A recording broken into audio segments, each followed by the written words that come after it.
La agenda política. Mi querido Fernando Ávila, es que en serio, hay que, cuando uno habla de estos temas, es bien importante estar informados, Fernando. Y de verdad hay que hacerlo. Porque no se vale que se tomen discursos a la ligera, como se dirá, no, es que sí, el INE y el INE. No, el INE cumple las reglas que los partidos políticos se han dado. Les guste o no les guste, así se han dado las reglas, Fernando. Mi queridísimo Jaime, muy buenos días, para todo el auditorio. Ciertamente, mira, lo dices muy bien, es inevitable el que haya una polémica. Por supuesto que siempre van a existir opiniones divididas, opiniones diversas, y qué bueno que así sean.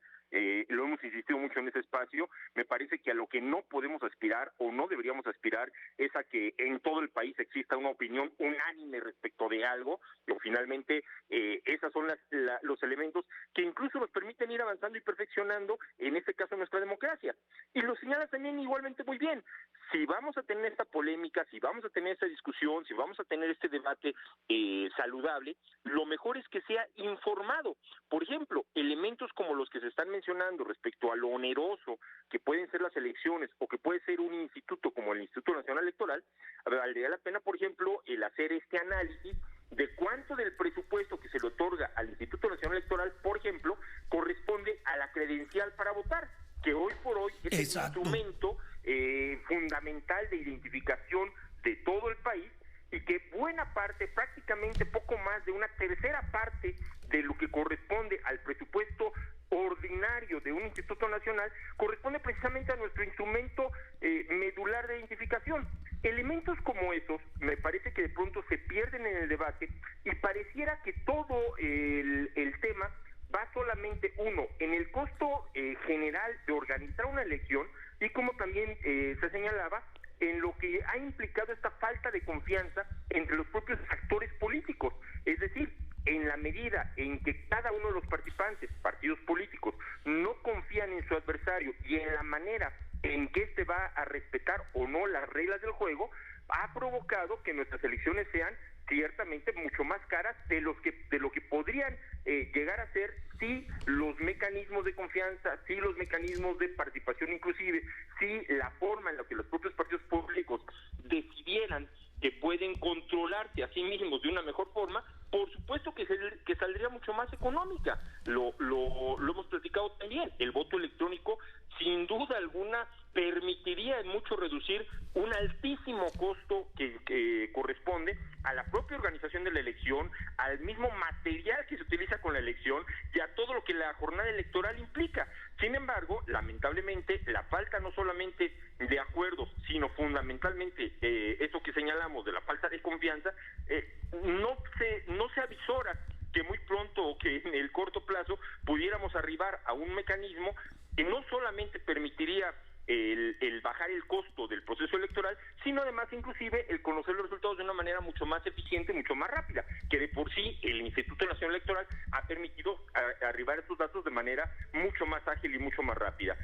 No perdamos de vista también, Jaime, amigos del auditorio, que justamente todo este caminar que ha tenido una instancia como esta ha permitido que los conflictos, por ejemplo, prácticamente sean inexistentes. De pronto la memoria de pronto se genera muy corta, pero lo cierto es que hace 25 años lo usual, lo normal era que al terminar una elección prácticamente se desconocieran los resultados por quien perdía, que hubiera constantemente un rechazo a cómo se dieron la elección, a la manera en que se llevó a cabo el proceso, a las trampas o a los no respetar las reglas que habían hecho quienes al final ganaron, y todo eso provocaba que hubiera conflictos postelectorales a veces demasiado largos.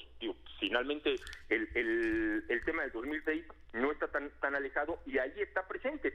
Sin embargo, lo cierto es que gracias justamente a todo este caminar y a la manera en que hemos ido perfeccionando entre todos los ciudadanos y en la participación de todos los ciudadanos, perfeccionando estas reglas y la manera de ir ejecutando estos procesos, prácticamente el día de hoy ya no hay conflictos postelectorales. Desde luego siempre existe la posibilidad de revisar lo que pasó, y para eso tenemos también la instancia como un tribunal electoral que se encarga justamente de revisar cualquier impugnación que hagan los partidos políticos, pero nos ha permitido que ya, una vez que termina la jornada electoral, todo, como dirían, en santa paz y sin ningún problema adicional. Este tipo de cuestiones son las que me parece que tenemos que tener constantemente presentes, lo dices muy bien, hacer el debate claro, pero hacerlo con información, con datos certeros, y a partir de ahí irnos formando una opinión y defenderla, por supuesto, Jaime. Por supuesto, ese es el gran tema y el gran debate que debemos, ya que lo han dicho, somos tan politizados y estamos en esa intención de estar tan informados o tan cercanos a lo que está ocurriendo, pues hay que informarnos. Alguien me pone aquí en el Twitter el tema de que comparé lo que cuesta el INE versus las grandes obras que han costado, y me ponen el ejemplo de la IFA y del Texcoco y del Naim.